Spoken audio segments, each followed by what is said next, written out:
السلام علیکم۔ F block college کی سیکنڈ ایئر کی طالبات، آپ کی ٹیچر سمینہ اشرف آپ سے مخاطب ہے۔ آج ہم کریں گے پیاجے کا وقوفی نشو و نما کا نظریہ۔ پیاجے سوئٹزرلینڈ کا ایک ماہر نفسیات تھا اور اس نے بچوں کی نشو و نما، خاص طور پر وقوفی نشو و نما کے اوپر کام کیا۔ پیاجے کے مطابق بچوں میں علم حاصل کرنے کی قابلیت عمر کے ساتھ ساتھ بڑھتی ہے اور بچہ اپنے ماحول میں صرف پیسیو یا منفعل نہیں ہوتا بلکہ وہ ایکٹیولی کام کرتا ہے۔ وہ صرف خاموشی سے ماحول کے مہیجات کو وصول نہیں کرتا بلکہ اپنے ماحول میں موجود اشیاء کو سمجھنے کے لیے ان کو چھیڑتا ہے، ان کو تبدیل کرتا ہے، ان کے اوپر تجربات کرتا ہے اور ان تجربات کے نتیجے میں وہ سیکھتا ہے اور ان تجربات کے نتیجے میں اس کی وقوفی نمو آگے بڑھتی ہے۔ پیاجے نے جو نظریہ پیش کیا اس کے مطابق وقوفی نمو عمر کے ساتھ ساتھ رفتہ رفتہ بڑھتی ہے اور یہ مرحلہ وار ہوتی ہے۔ اس نے اس کے 4 مراحل بیان کیے: حسی حرکی درجہ، قبل عملی درجہ، ٹھوس عملی درجہ اور رسمی عملی درجہ۔ حسی حرکی درجہ پیدائش سے لے کر 2 سال کی عمر تک ہوتا ہے۔ 2 سے لے کر 7 سال کی عمر تک بچہ جس درجے سے گزر رہا ہوتا ہے اس کو قبل عملی درجہ یا پری آپریشنل سٹیج کہا جاتا ہے۔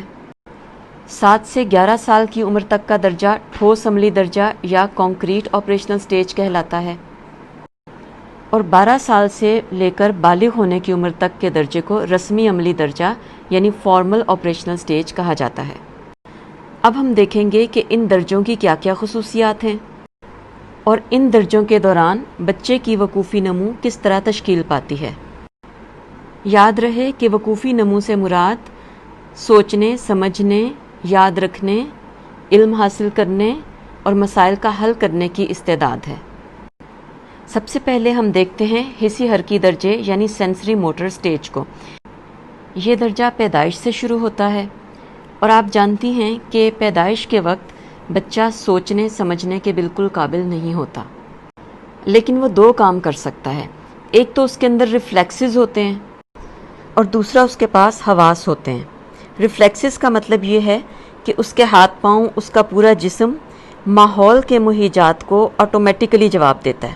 مثلا اگر آپ بچے کی یعنی ہاتھ میں کوئی چیز رکھیں تو وہ زور سے مٹھی بند کر لیتا ہے اور چیز کو مضبوطی سے پکڑ لیتا ہے۔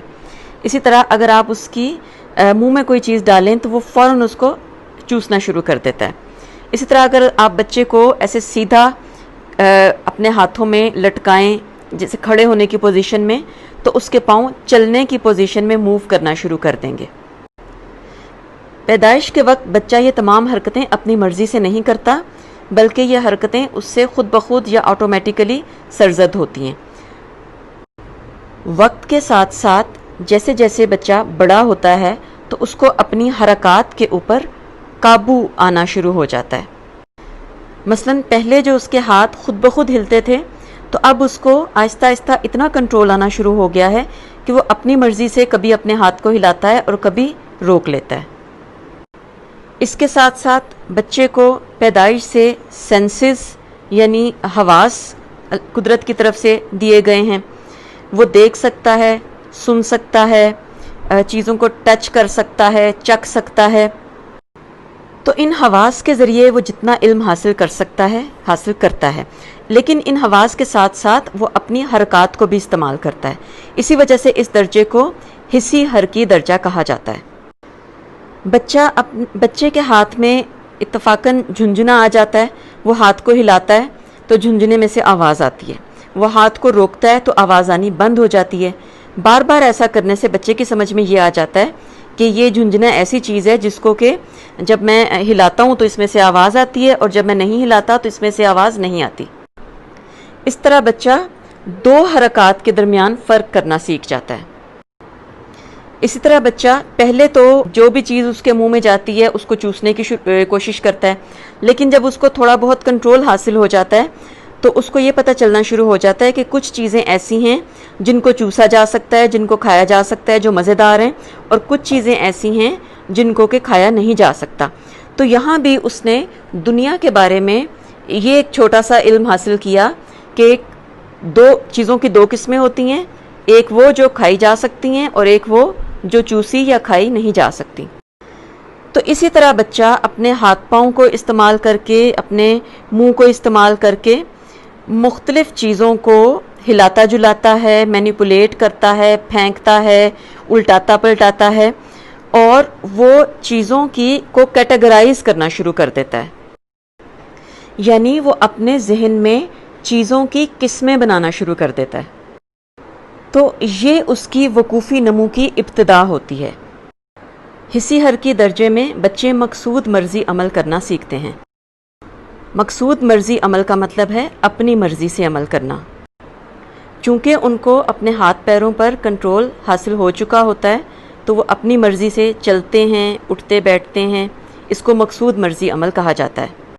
اس درجے کے آخر تک بچے استقرار اشیاء کا تصور سیکھ جاتے ہیں۔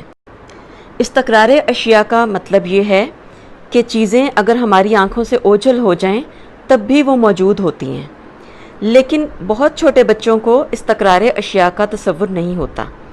چھوٹے بچے پیدائش سے لے کر چند مہینے کی عمر تک کے جو بچے ہوتے ہیں، ان کے سامنے جو چیز لائی جاتی ہے وہ اس کی طرف غور سے دیکھتے ہیں، اس چیز کو ان کی نظروں سے ہٹا لیا جائے تو وہ فوراً اس کو بھول جاتے ہیں۔ ان کو وہی چیز یاد رہتی ہے جو وقتی طور پر ان کے حواس کے سامنے ہوتی ہے، یعنی آنکھ اوجھل پہاڑ اوجھل۔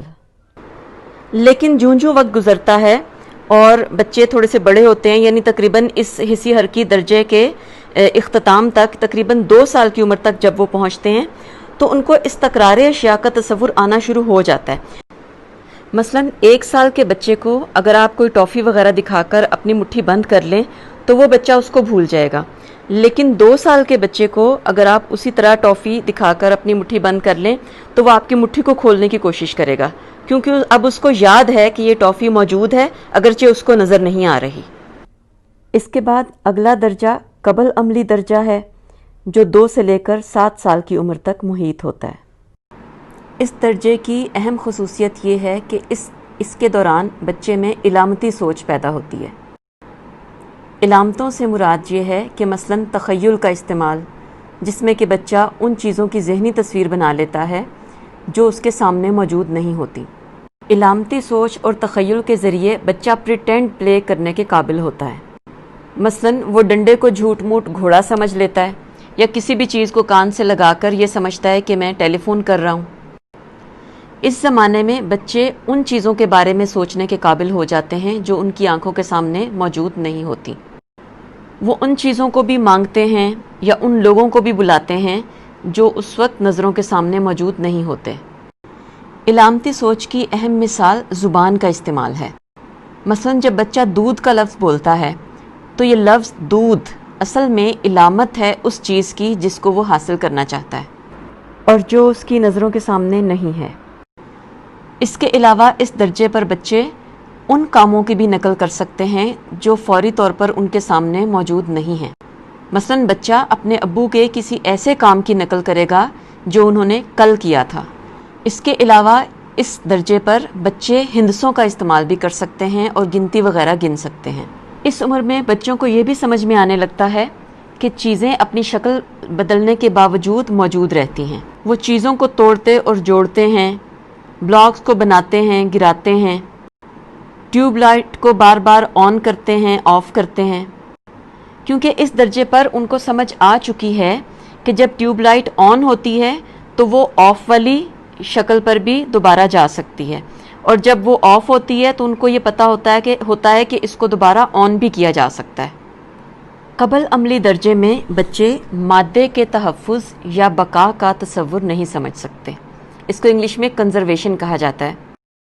کنزرویشن کا مطلب یہ ہے کہ مادے کی مقدار اتنی ہی رہتی ہے اگر اس میں کچھ ڈالا نہ جائے یا اس میں سے کچھ نکالا نہ جائے۔ کنزرویشن کے اصول کو آپ اس طرح سمجھ سکتی ہیں کہ آپ کے پاس 2 گلاس ہیں اور ان کے اندر آپ برابر کا کوئی جوس یا لیکوڈ وغیرہ اس میں ڈال دیتی ہیں۔ اس کے بعد ان میں سے ایک گلاس کا جو لیکوڈ ہے اس کو ایک اور پتلے اور لمبے برتن کے اندر ڈال دیں۔ سوال یہ ہے کہ پتلے اور لمبے برتن میں ڈالنے کے بعد کیا یہ جوس پہلے سے زیادہ ہو گیا ہے ظاہر ہے کہ نہیں، کیونکہ یہ جوس تو اتنا ہی ہے، نہ تو اس میں کچھ ڈالا گیا ہے اور نہ اس میں سے نکالا گیا ہے۔